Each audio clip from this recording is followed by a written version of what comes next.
Ladies and gentlemen, thank you. I don't know.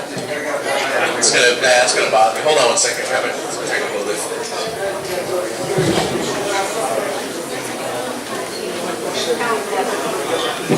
Testing. It's a little better. Thank you again for coming out tonight. This is all right. That's not good.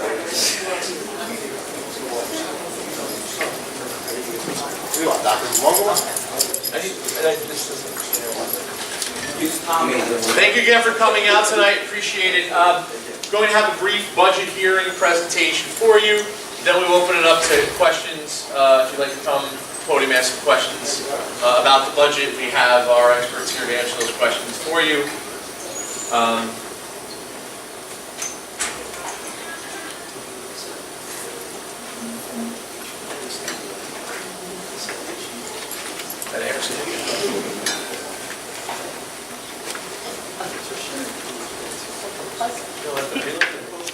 I just want to make sure. I don't need a microphone. I don't. God forbid we don't need the mic. Sure. Good? It works, you just don't have the... Okay, thank you. Thanks, Mike.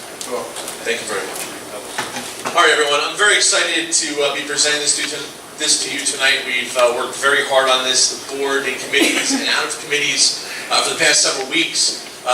Mr. Egan, Mr. Palladino has been a great assistant, a great asset to the district, and of course Mr. Demikoff, who's here, with all the input that we've gotten from the administration and just some of the needs and the mandates and all those other things that we deal with on a daily basis.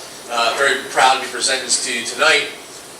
This is my third budget here now in district, and we just keep kind of growing off it, and I like to say now doing more with less, because we all know the dire straits, not only of some of the impact that we have here financially, but also in the state, and some of the aid figures, which we'll get into tonight. So, of course, tonight with our hearing and the presentation, we're going to talk about our district goals, enrollment assumptions, which are just that, they're assumptions. Right? We obviously can't be perfect on those things, especially when we consider special education projections. Okay, we could have 4 or 5 students move into district tomorrow or next week that we don't even know about, or we don't even know if they're coming at this point. Our school level goals, which are our basic goals with the academic portion of the school district. Special education needs. Technology, we have some great initiatives coming through next year to kind of piggyback on what we've done so far. Obviously, facilities, I don't think we need to convince anyone that our facilities need upgrades and some repairs. And also revenue projections, appropriations, some of the stuff that you're all expecting to see. Sorry. We talk about below adequacy spending, which is something that we brought here when I first got here several years ago. And we'll show you how that impact has actually gotten a little tiny bit better.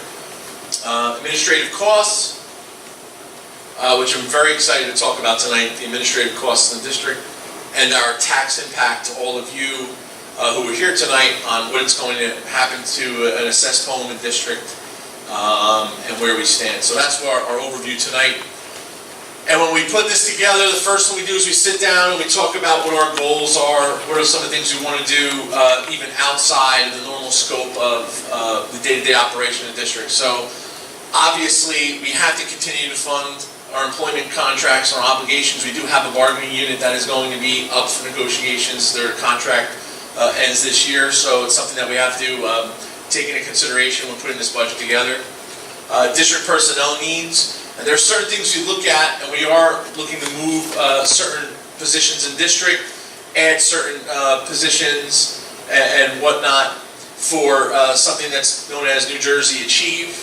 Those of you who may be familiar with some of that, which is basically academic evaluation tool and basically correlates almost directly to our testing and assessments. Projected enrollment, state statute, certification, QSAC requirements, which we just completed our latest QSAC review, so we're pretty excited about hoping to see what those scores are going to be. And I'm always revisiting the administrative alignment to make sure that it coincides with our district programs and needs of the district. I mean, I think it's very easy to point at management or administrators and say, oh, look at all this, they're not doing anything, or they're not doing enough, or whatever it is. But I think as you realize, as these mandates come on our teachers and the evaluation pieces, they also come on the administrators, and there's more accountability, especially in the past year or so. We've put a lot of accountability on all of our personnel. So these are important considerations. We're going to continue to grow the curricular and academic programs. This year, we're going to add a science series, a new science textbook series, right? So we have ELA, math, now we're looking at science. Enhance those STEM programs, okay? The technology, math, science programs. And we want to further advance technology with a one-to-one laptop initiative. And we've talked about this a few times, but we're going to make this happen next year. With the approval of this budget, that's our next step, is to look at what kind of, I don't want to do that, sorry. What kind of hardware we're going to get, so that we could then go to the next step, which is e-texts, right? We were talking about that last year. So that's on the horizon. And we want to continue to build the Option 2 graduation programs. Talked about that a little bit, all right? These are SLE, specific learning environments, where some individuals with expertise, doesn't have to be a teacher, can provide a program to individual students in turn for Carnegie credits or credits towards high school. Okay, so for example, right now we don't have anything for dental hygienists, even though we were looking into that, but someone can go to a dentist office and get credits. That's one Option 2 program. We have a criminal justice program now with students that, students that work with the prosecutor's office. We have one Option 2 for that. We try to do something with dance. So we want to continue to expand that to maybe auto mechanics and some of these other programs for those students that maybe aren't going to move on through college. Maybe they want to go right into the workforce. So these are important things too. We want to continue to work to eliminate all the CAFR findings, comprehensive financial review, all right, the audit, all right. We want to continue to work at that as we go to the budget, and some of that money has to be allocated to do that. We talked about the Belleville Adult School, and we have some ideas for that to help bring in some of the community members to pick up certain certifications or learn technology or whatever it is. We want to utilize all that hardware and even some of our services that you will allow us the opportunity to do so with your tax dollars to give back to the community. So it's something that we're starting to look at a little bit more for next year. I think we're going to start with 1 or 2 programs. We had middle school, summer school last year, which was successful. We're going to run that again.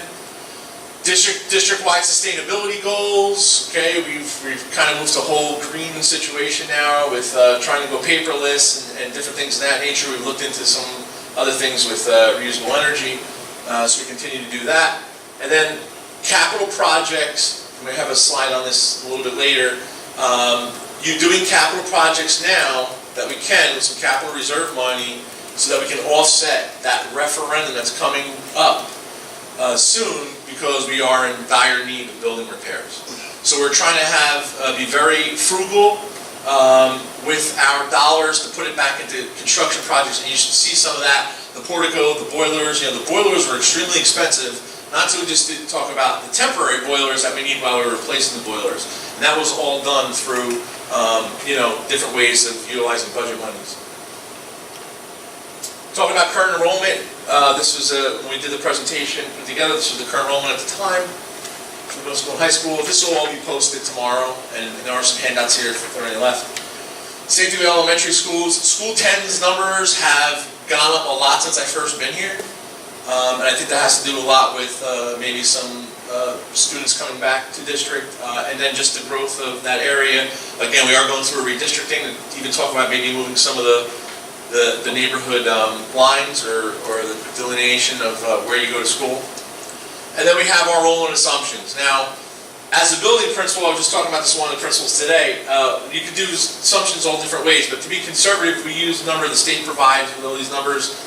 So right now, the net increase we're thinking of the entire population, very conservative, 69 students. That's a 1.53% growth over last year, over last year's projected, over last year's numbers, I think it was from the state. So we're using the state numbers. We all know things happen, people are in and out. If you want to talk about transient population, students in and out, that happens all the time too. So to get a good feel of what our enrollments are, the board, every month we get enrollments together. We can compare some of those, but these are overall numbers, so this is just the projection. So we are projecting some growth, but who knows what's going to happen. We don't know if we'll get any homeless students coming or are coming to a district or leaving from district, so there's a lot of different things that can happen. The core mission is the educational foundation, obviously English language arts, mathematics, science. All right, so we need to continue to make sure that we fund the growth of those programs, which we have done now, or we will be doing with this budget, with this approval tonight, hopefully, in all three areas with new textbook series for those primary grades. We're now working towards middle school, and then also replacements in high school with those that expansion. Personnel needs, we talked about adjustment for the enrollment trends. Professional development, you cannot get a new textbook series, for example, without any professional development. That's not how it works. All right, you cannot get new technology without professional development. We cannot get a new portal, like a parent portal, without professional development. These teachers have done a fantastic job with all the professional development that since I've been here, that I've placed on them. Even the other groups as well, all the way from our secretarial staff to our custodians. Everybody's gone through some kind of safe schools training, okay, to make sure that our mandates are in there to keep our children safe. Also, a whole bunch of other trainings that have to do academically. So we've done a lot of that, and we need to continue to do that because we need, as educators, continue to grow every day, just as our students do. And we can only do that by making sure there's funding in there. And I will say that we have done, and I'm only going to speak since I've been here, an excellent job utilizing other people's money first before we use our own money. Okay, so that's basically for professional development. We're talking about Title II money. Okay, and again, I guess you could say it's all of our money because it's state funded or I'm sorry, federally funded. But what I'm saying is, if we're getting those grants from an outside entity, then we make sure we use that first for our professional development, and we've made sure we've done an excellent job at that. We need to continue to enhance the plan security for our entire district, and that really means updating, upgrading, and making sure all of our areas are covered with cameras, okay? We want to make sure that we do that, and we have added a guard or two here and there to make sure that the buildings, some of our buildings are pretty large. We want to make sure that it's covered. And overall, the programs that are working, that continue to work, we want to make sure that we maintain those programs because that's how things continue to grow with these maintenance issues. And as you know, in the state of New Jersey, things consistently change, especially with statutes and different mandates or unfunded or underfunded mandates that we get. So we're keeping up with those, and we need to fund those. So we need to try to project for some of that, but it's difficult. Special education goals remain basically the same for the past 2 years. The problem is the projection for all of this. It's very difficult to do that. It's not easy to project for specific goals, for specific enrollment trends, because you really don't know at any given time a student that's going to be identified or students that move into town or transfer in from another town, okay? And when they transfer in from another town, for example, we have to honor that IEP, that individualized plan, because it was basically approved in a different district. So I think that's important to understand, and we want to continue to enhance the resource programs here, and we do have to provide those services as we continue to return students to what they call LREs, or least restricted environments, or less restricted environments. So again, like I said before, that they can be with their peers, they can be in Belleville, they can be with our teachers, they can learn our curriculums, etc. The autistic program is working out phenomenally here. Our students are adapting, our aides are doing a great job making sure that our students are getting life skills. And again, as we have students that are out, we want to make sure that they're home, that they're here. And the important part of all these programs is to keep the extended school year, because most students with an IEP have an extended school year, to keep the extended school year in the district for a few reasons. Number one, obviously, it's more cost effective. Number two, they're with our teachers, which we feel are the best teachers around. Okay, so we want them to be taught by our teachers. and they're home again. We don't want to have them in the summer bust out somewhere else to have an extended school year program. So this is an important budget concept.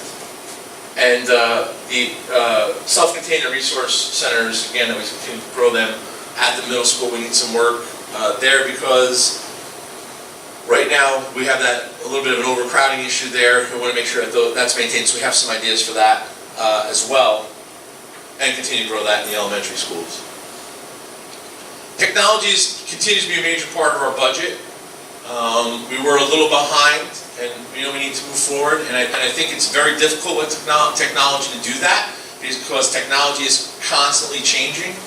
Right? Once you buy something, a couple of days later, it could be outdated right away. So with our philosophy, this board's philosophy is we just have to go with it, come up with the best 3-5-year plan we can, and go with the best equipment, best software, best apps now, anything we have for our kids. So we want to maintain that core vision we just talked about, to make sure that we support everyone in the district, and we're a little bit understaffed in that area, so we have some ideas to bring more techs on, and also expand some of the networking piece. So we're going to hopefully expand a little bit of the support and personnel by even adding student techs. We did have that last year, and what that does is it fosters that option 2 program again we were just talking about. So again, we're using that academic piece with hopefully another budgetary piece by expanding the personnel to help those teachers and individuals that need help in the technology area. And we also have to constantly look at our infrastructure to make sure it is upgraded, to make sure we don't have any holes, for lack of a better term, in any of these performance areas that may go down. And we don't want to, everything's in the cloud now and whatnot. Security is we're on top of the security now, so it's important. We want to continue to support and revise the district technology plan, even though we don't even need a technology plan anymore by state regulations. It was something taken away. We still have one. We want to continue to upgrade, update, and revise it. We're in year 3 of the student information system upgrade and security needs. This should be the final year of that project.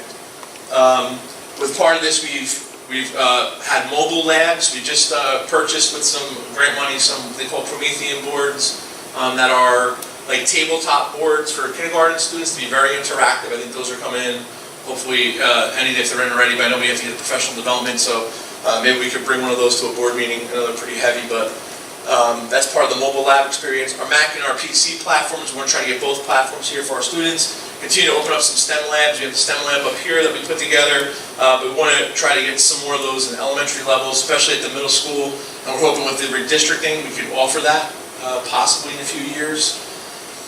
Media center upgrades, you're going to see a brand new media center upstairs with again, hopefully everything passes, with a whole area in the back that's going to be an open lab so students can do research, and then also opens up that outside door where we can open up classes to adult learners at night, where our teachers can maybe teach PowerPoint or whatever we would need. So that's happening at the media center up here, and then other media center upgrades at the middle school, which we really don't have a true media center. We had to use it as a classroom, so we want to bring that back. So there's a lot of things that we have planned. The virtual parent portal has been working. We need to continue to do some development on that. We had a bilingual night for that not too long ago for our ELL parents to get on the portal, which is hopefully going to increase our parent target numbers for to meet those parent needs, parent support. I mentioned Safe Schools before, which is a mandatory system of professional development with regard to certain areas that teachers need for under statute that they do and they complete every year. On course is lesson planning. All of our the year that I came here, the first school year, we put all of our lesson plans streamed online now, so it's easier access for everyone to see what's going on, and basically to document everything that's happening in classes. And then we talked about the security stuff, to better software and hardware for monitoring the hallways. We have something called, I keep calling it Easy Pass, but it's called Fast Pass. If you visited a building, you have to swipe it now, and you get an ID card, like a sticker kind of, so that you can be identified immediately. This has helped out tremendously here, and I think it's important to make sure that we have a lot of who's coming in the buildings. And then our big technology goal is for a one-to-one laptop initiative, which we are being conservative and hoping to do year one, 6th grade and 9th grade. And then year two, again, 6th grade and 9th grade, right? And we keep doing that until in 4 years or so, almost everyone in the middle school and high school has a computer, because by that point, the 6th grade will be, if the redistricting plan works out and the board approves it, we may not have a 6th grade in the middle school anymore. So we figure we start 6th grade, 9th grade. If we could work out the numbers in the budget or whatever we decide to do, lease or whatever, we would maybe go with another grade if we can. Put more of a Google Classroom look. All right, that's what we're looking to do. We have some of our teachers already preemptive strike with this, have been Google Classroom certified. And if you have ever seen Google Classroom, it's phenomenal. And we're hoping that in a few years or so, this entire district will be there. So this is that first rollout initiative. And in turn with that, we're talking e-texts, which have, I guess when I first talked about this, it was like 2007 or 8, and I think they had one e-text out. Now there's different e-texts that are, they're just getting there. And I think one of the problems though is as we keep changing the standards, the texts need to change, but since it's digital, it's easier than in print. So that's another important thing for us. So that's a big part of this this technology goal for next year that we're very excited about. Facilities goals, we want to maintain and coordinate vendor services. Our Buildings and Grounds Committee has met many times already. We have a lot of things happening right now, a lot of great ideas to even help flow of traffic that everybody's been concerned about since the first day I got here, actually. Even some vendor services, make sure we're getting the most economical vendors that we have. So our committee is looking at all of that moving forward. We still need HVAC and electric. Our water, our lead testing plan is coming out. This year should be completed. That was a big process, so that's a big part of the facility goals there. Fire alarm and IPM is integrated pest management. We've been back and forth with that since I've been here a little bit, and that's basically how we deal with rodent issues and whatnot. We know that we had a little bit of an issue there, so again, as part of our goals, we definitely want to continue to maintain or at least upgrade those services, which is very important. Custodial supplies and materials, I don't think I have to say anything else about that. It's extremely important. Okay, we need paper and whatnot for that. Preventative maintenance programs, which I think is something that was probably an issue in the past. We want to make sure that all these systems that we have now are maintained. I know, for example, these new boiler rooms, we're now painting the boiler rooms to make sure that we maintain the cleanliness in there, and just different things that we are doing. The district vehicle fleet, which is actually a pretty nice sized fleet. We want to make sure that we maintain those vehicles and keep up with all those insurances and whatnot. And identify projects that we've identified already through the board on resolution that are most important, and different things that we're doing, like the boilers, the portico at School 7 that you see on Geralman Ave, which hopefully will be complete in a few months. Some of the things at Building 4, we've done a lot, or I should say Richie and his team, Mr. Henry and his team have done a lot so far at Building 4. And moving forward, there's a slide here to talk about. We'll talk about something that's going on there this summer that's important. But I think, obviously, facilities segue right into a referendum. And I know that this word gets a lot of people nervous, and I understand. And we are very cognizant of that. There is no way to avoid saying this to you, though. Those identified projects are all repairs. There is nothing in those identified projects that you've seen on the website. If you can't find the link, please email me or see me later. These are all identified project needs that we are now faced with that have to be remediated. So we're going to formally present to this board, and we have been doing it in the piecemeal that we have to do to get the approvals ready for the board, but we think we'll be formally ready to present it at the beginning of the next school year, September, October, to go out for a possible referendum vote. for your assistance in making sure that our children are safe and our schools maintained for the next generation of students.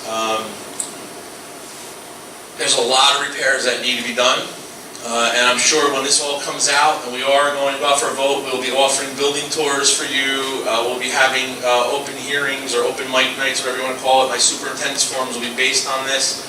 So please, we need to hear your voice as well. But in saying that, there has been about $650,000 in capital reserves, and currently, right now, that we have been utilizing to offset a lot of these projects that can't wait for a referendum to be passed. For example, the porticos, some of the boiler issues, the roof at School 4 that's going to be done in the summer, okay, or before, right when school's out. So we have identified some projects that cannot wait for a referendum to pass, and then for a start date. So those top projects, some of them have to do with educational areas as well. School 4 has a column that has to be repaired. There's a lot of different things that we are doing by crunching some of these dollars now to make sure that those reserves are put in place to do those repairs now. So that's you know, an important thing to recognize, because that money is going to offset the cost of the referendum that this town needs.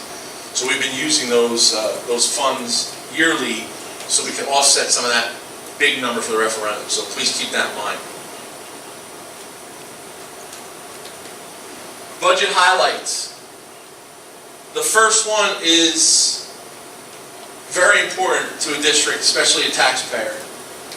We reduced administrative costs by 25%. I think the actual number is like 25.91 or something like that. 25% administrative cost decrease. That's a huge number. Okay, that means that those costs go back into the classrooms, wherever else we need it. Okay, and that is virtually unheard of anywhere else. We're very proud of that and of that number by reducing that, because everybody always talks about administrative costs, what it takes to run the districts, certain salaries, different things of that nature. By taking back certain salaries or eliminating positions or whatever it is, we've reduced by 25%. Continuation of the new textbook initiative in science, that's big.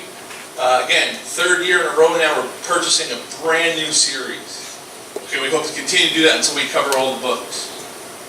Capital reserve and repairs, all that money going to repairs right now to show you that this board, this administration, we understand these concerns, we understand what's necessary, and we know we can't wait for a year, 2 years. You know, we can't say anymore, I will fix it next time. You know, we have students, parents, teachers who are in some of these buildings who are extremely concerned with some of these conditions. And they're ready. We've remediated a lot of the issues there, and we have a lot to go. So, and I think all of you know what I'm talking about. This isn't a surprise, and there's no one to blame. And again, we have to kind of take care of the issue now, but that's a big part of this budget, and that referendum's been coming up. And then again, that one-to-one laptop initiative. So we have some serious highlights to this budget that are actually giving back right directly to our kids via you by making some of these changes. So I think that's important to think about, especially for the board tonight when they vote on this. We did a lot of work in committees, and those administrative costs, just so you know, the regional limit, we're spending $398 less than the regional limit per pupil on administrative costs. So, and that's calculated by New Jersey. That's not us in a room somewhere. So that's a great savings administratively to where that cost effect model is going. So here comes the fun stuff.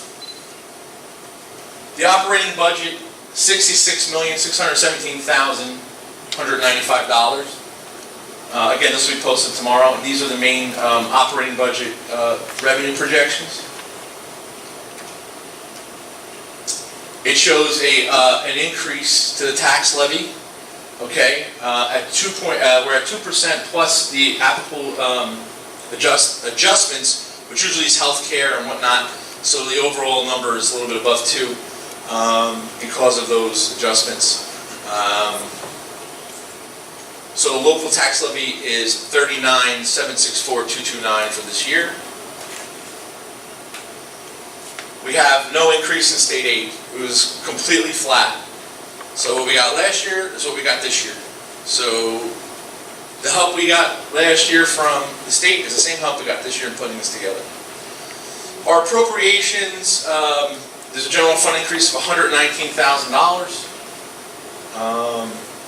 There were higher charter school payments this year too, more students going to the charter schools. So it's something else we had to consider. And these are all of our appropriations. And again, I know this is kind of just listed here, but you can see some of the differences in the numbers, and then how the general fund, how that's where the increase came. Below adequacy spending, this is the same slide I brought up 2 years ago in the comparison slide.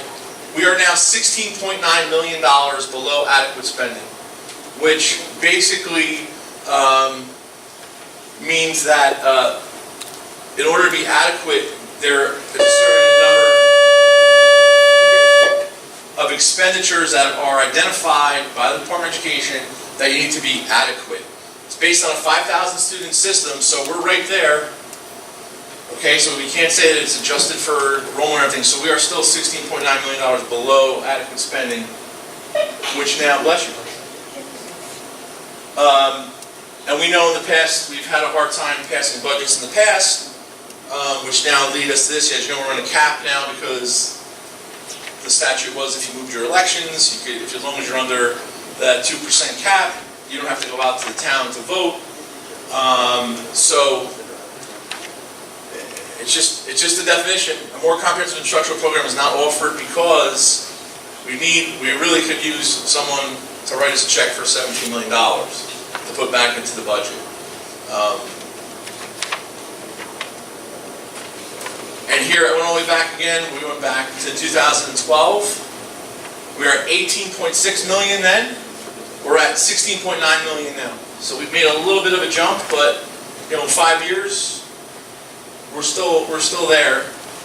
And we talk about towns that we compete with, and all those other things, and blah blah blah. And not too many towns have that below adequacy number. I think it's important to understand that. I hate to use the term we're doing more or less, but we do a lot of great things here in our classrooms. Extracurricular activities, everything we try to put together, and again, this is a true number here. So we added this. Most of you have seen this. This is 2016 tax rate for the township. Okay, and we just wanted to show the breakdown. Municipal is 47.3%. School is 37.5%. That's how your tax dollar breaks down, and I kind of give you a dollar here. Municipal, school, county, there's a library gets a little piece of the dollar. Open space gets a little piece of, very little piece of the dollar. It's under 1%. But again, I mean, and this is not, I don't want anybody to think that the council generates this. They do not. They have nothing to do with this. Okay, this is just a formula. I don't, want to get into this right now. Maybe it's too complicated, but this is just how the dollar kind of splits up for everything that's happened, and I think it's important that you see that this is where your money goes. So we talk about the stuff we're doing, and as we talk about a bond referendum, a debt service that's going to add to your tax bill a little bit, we need to keep all that in mind when we're doing this, and we will also keep that in mind, trust me. Okay, we will also keep that in mind. So here's what we're waiting for. Your tax impact on a home assessed all the way at $238,000. This is assessment now. Assessment is $111 on our end, not the whole municipality. This is the tax increase for the school budget. Okay, $111, and then a $500,000 assessed home is $233. Okay. Again, a lot of work went into this. I want to thank everyone who helped us on this. And I guess we can open it up for questions at this time. So, the board would like to All right, I don't know how we did this, but.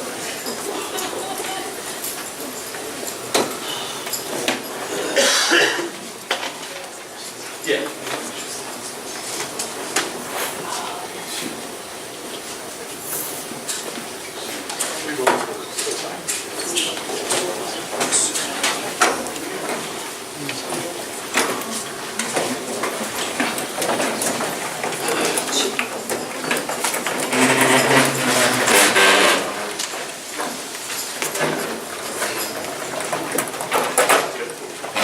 I have a motion to open up for public participation on the budget only.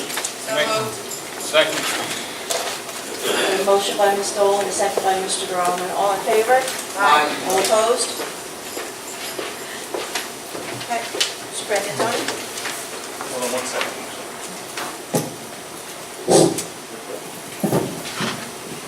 Yes, sir.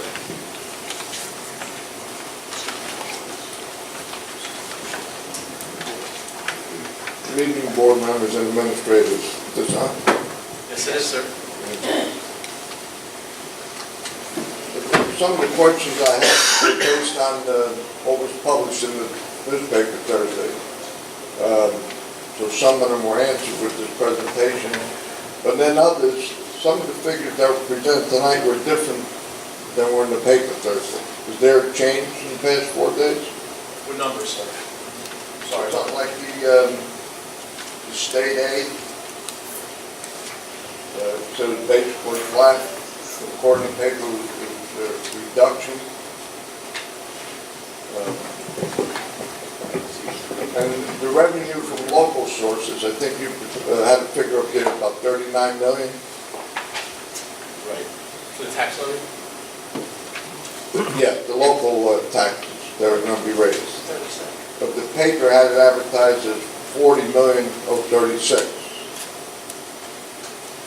Why are those numbers?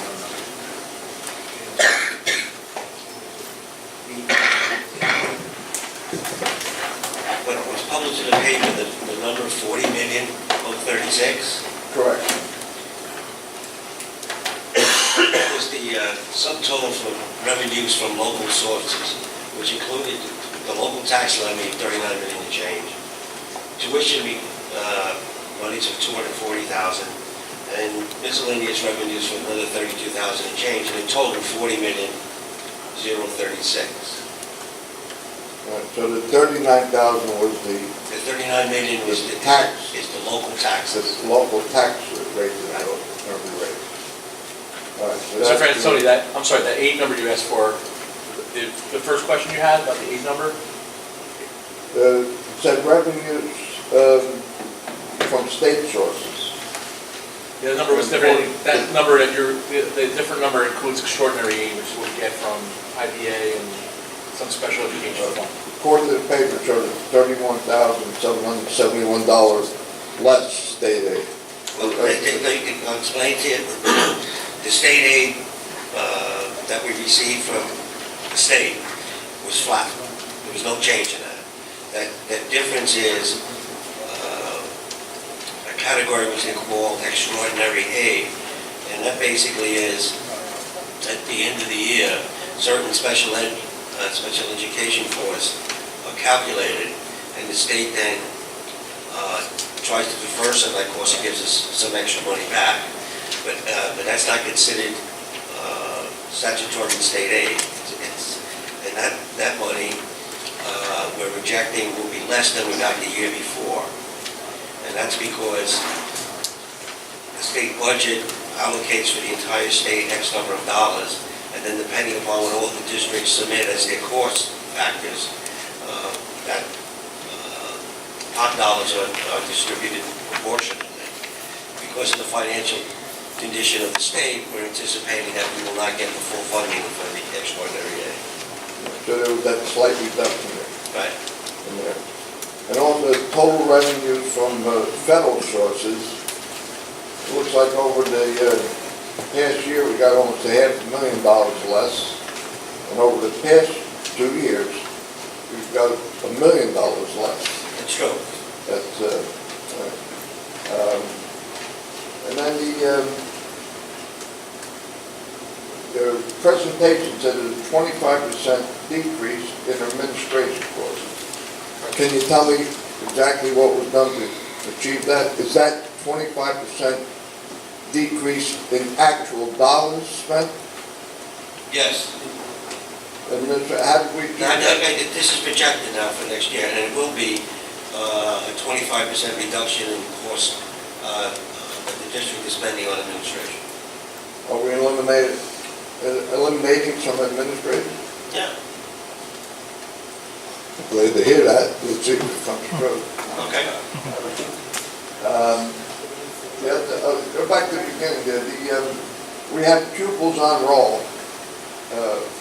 And then underneath that, the other lines are private school placements and pupils sent to other districts. The pupils on roll total, for example, projected 4537. Is that the total including those other ones, or do we have to add? Underneath, you got the 4537, and then under private school placement, 73, and others 1 and 20.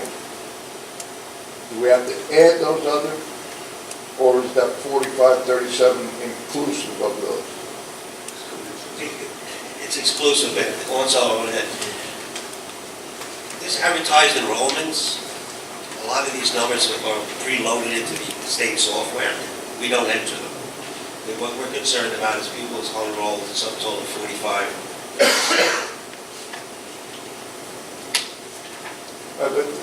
Does that include? They're excluded. For last year, the year before, you had 15 and 16 are the actuals, because I guess that's the October 15th report. Correct. So those are the actuals. But for example, last year it's at 4485 pupils on roll. But the question, the pupils on roll, does that include those other 5 categories underneath that? No. All right, so they have to be in. Yes.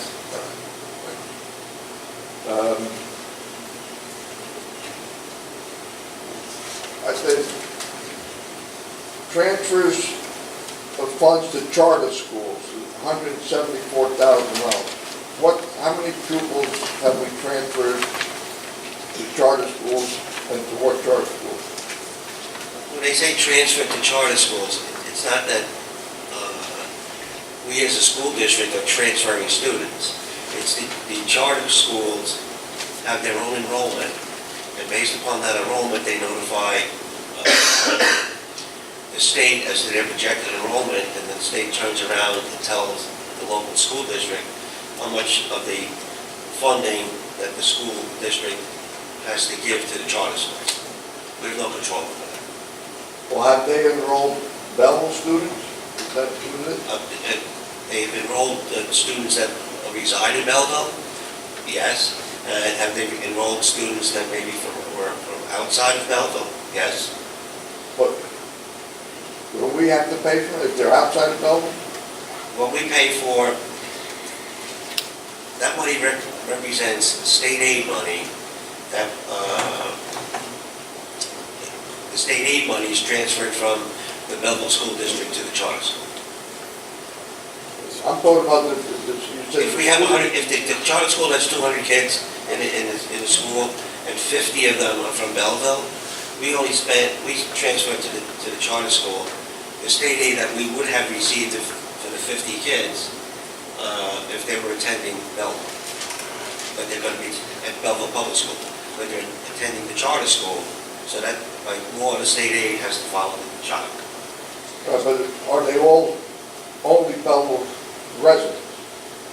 The only thing that we're being, yes, not that if there's additional kids attending the charter school that do not reside in Belleville,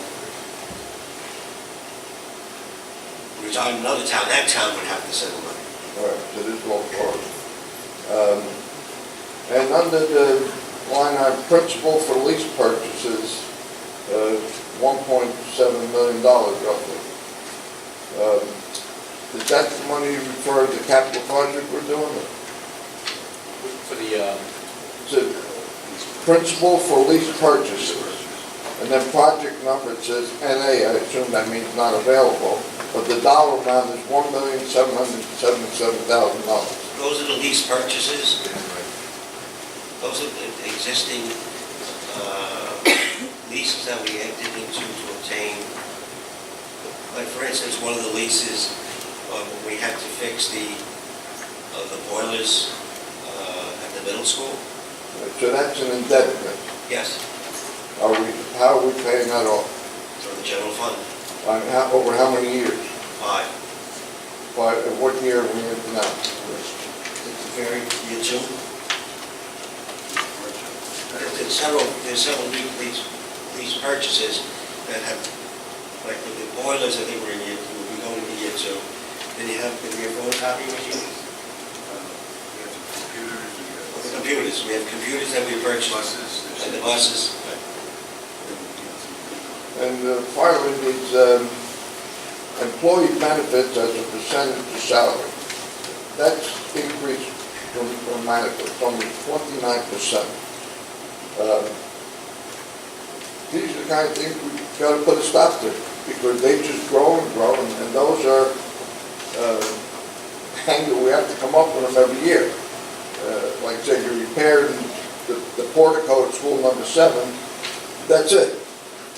That money you could do something else. These benefits, these are escalating dramatically from 24% a few years ago. Now we're up to 29%. The other thing I want to say with this budget is, I've asked the board members before.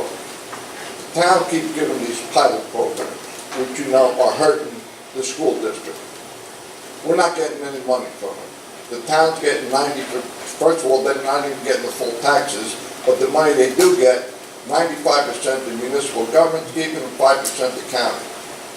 These, I don't know if I read it here, I read it at the board meeting, the Nutley Sun had a big article about these Cambridge Heights and all the apartments they're building in Nutley. Contrary to what they were told at the planning and zoning boards, oh, these are empty nesters, they don't produce children. Well, they've got dramatic increase. In Cambridge Heights, I think, from memory, going from 60 children in like 2 years to 173 children. The Center Street project increased dramatically from 10 to 43 in just a couple of years. So these projects produce children. You folks got to come to the council meetings and start hitting these guys on the head. We can't, in fact, thankfully, at the last planning board meeting, Councilman Kennedy got up loud and clear. He said, we got to stop giving us these gifts to these developers. And they're severely hurting our school system. Now you're going to get these, fortunately, a lot of these projects they approved never got off the ground for various reasons. But if they do, we're going to have more kids in the school system, and we're not going to get the respective amount of money that we should be getting from them. So you guys got to speak up loud and clear on this here. And it's, I think Mr. Regan and Mr. Tomko mentioned that the state isn't giving the money back. There's a big article in the paper, I left it on my table tonight, I was going to bring it here. The state's in trouble. The sales tax isn't producing the revenue as projected. The income tax isn't producing the revenue that was projected in last year's budget.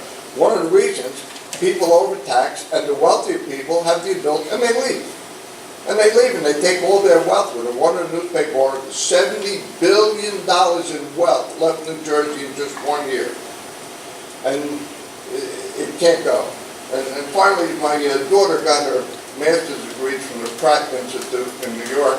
And this winter, I was reading one of her courses, sustainability. She graduated 6 years now. I read that course, and one of the things in there about sustainability, it was a chapter and a half almost about salaries and wages and benefits. And companies have to control them because they wouldn't be able to sustain their businesses. So I'm telling you here, that's the big problem. Like I said, you can do capital improvements, go to one shot, we fix the things, and that money, good. We took our money and we spent it. Salaries and benefits are burying us.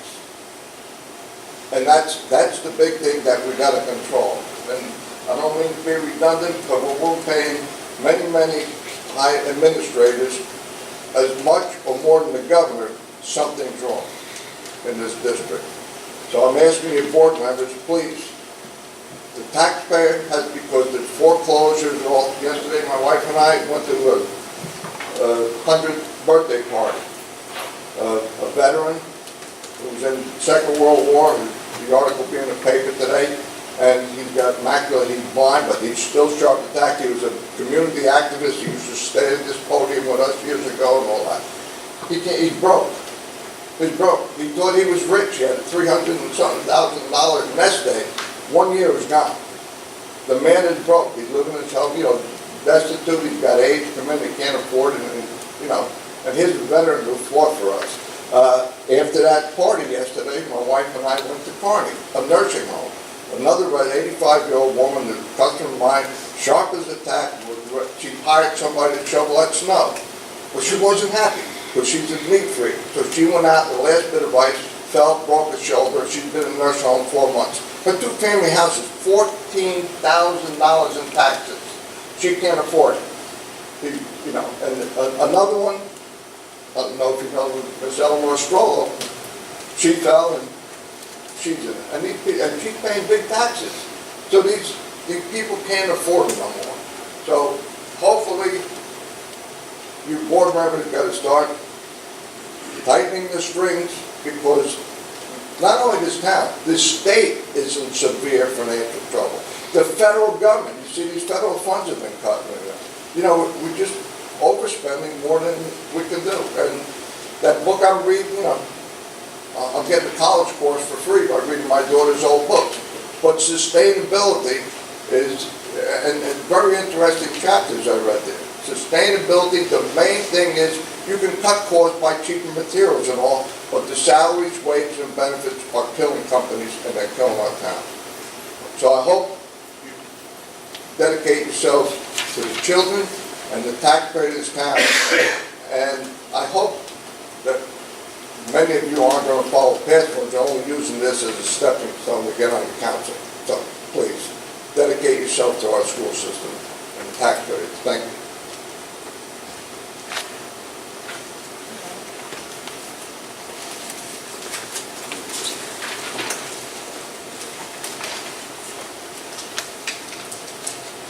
Good evening, Michael Sheldon, Belleville. I'll keep my remarks brief tonight. They may be somewhat redundant, repeat what I said last month during that board meeting. First of all, I'd like to say I do share Mr. Bertoccioni's concerns about the ever-increasing percentage of salaries and benefits as a function of the overall budget.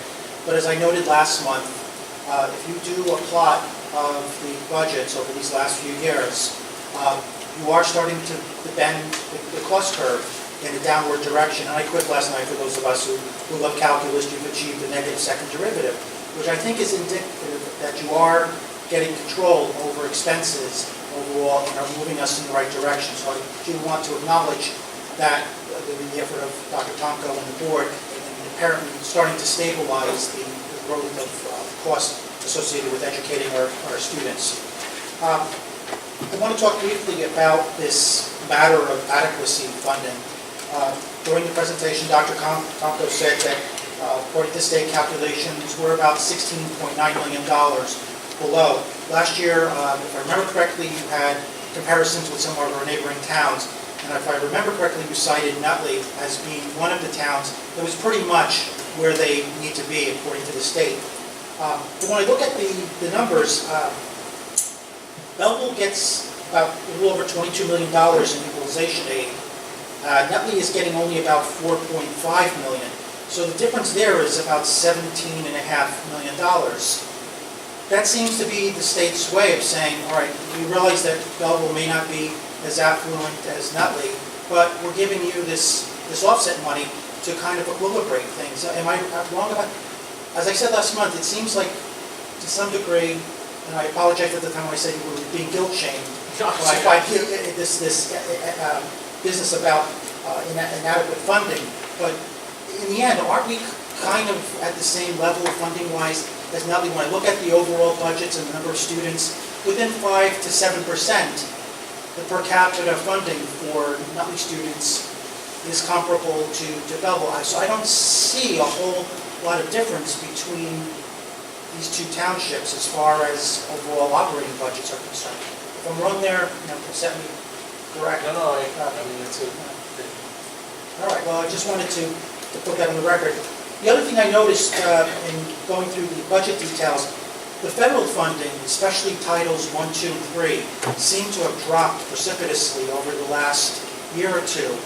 And I'm just hoping, I won't go into any political diatribe here, but I hope this isn't the opening salvo of the new administration through Ms. DeVos in undermining public education. Title 1, 2, and 3, from what I understand, are particularly important to communities like ours.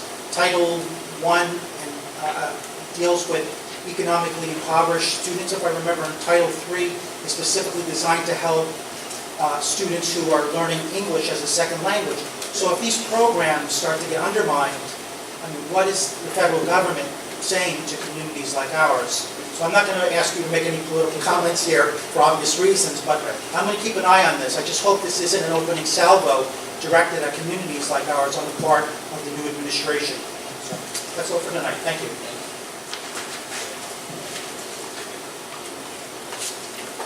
What?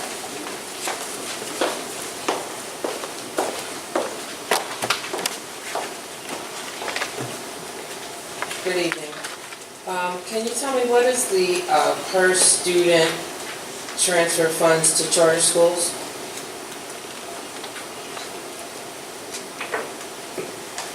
I'm sorry, what do you mean?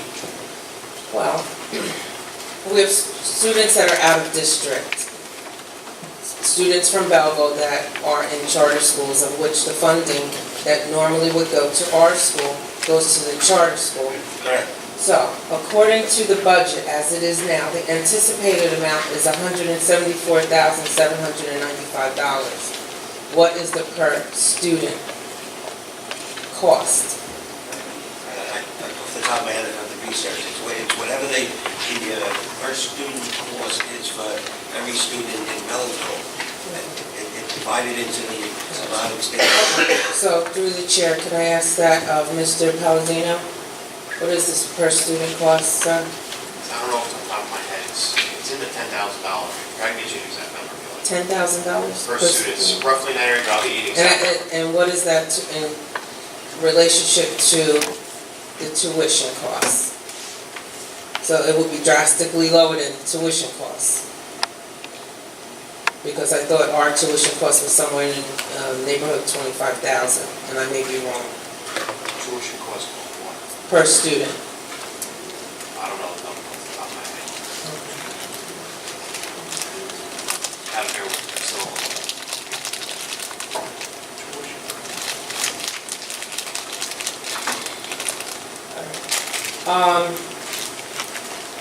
Now we look at the enrollment categories that were advertised enrollment. We have 69 students that are out of district, which is the actual for 2016. And there are no students in any state facilities whatsoever, and that's institutionalized drug rehab programs, anything of that nature. Is that correct? Is that what I'm reading? Yes. Okay, and we only had one in 2015. And we don't anticipate any at all next year. And we do anticipate private school placements to increase. All right, so with the number of students going out of district increasing and the per student, which we don't know what that number is, if we look down at the non-public auxiliary services, the non-public textbooks, those numbers have decreased. Yet we're anticipating about a 1% increase in student population, but no overall increases. Like, how does that relate? If we expect to have more students, and with each student there's more costs, why are our costs overall going down, not just in general, but beyond what we had previously?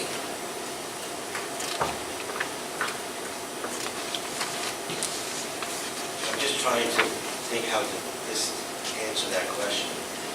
You're taking estimates and trying to correlate that with what the actual expenses are going to be. When you're putting a budget together, that there are certain numbers that you can feel very confident on and being absolutely certain of. For instance, the salaries of the employees, because we have contracts in place, and we know what those salaries are going to be per employee in every category. When you're talking, bringing students in, estimated students in, an estimated cost for supplies, there's so much goes into what the cost of a student would be.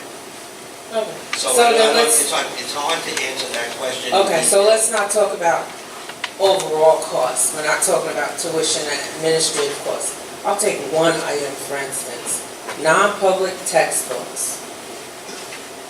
So, the actual for 2015 to 16 was $8,394. The revised for 2016-17 was $8,557, but yet we're anticipating a decrease, and that number would be $6,846. It's just one line item. The non-public school, don't keep those numbers from the state. We don't even make them up. The non-public school comes directly from the state and they figure it out. They tell us how much we're going to get and we put it into line items. We don't correlate it with what our numbers are in our projections. So that number does not relate to the increases that we have in student population and our needs? I don't know what it relates to. I do know this. The state tells us how much money they have available to give us for non-public school textbooks. We have no control over it. Okay. It's okay. All right. Thank you. You're welcome.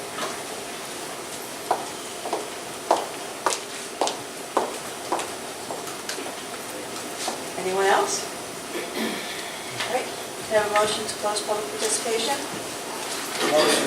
Second. Motion by Mr. Groveman, second by Mr. Owen. All in favor? Aye. All opposed?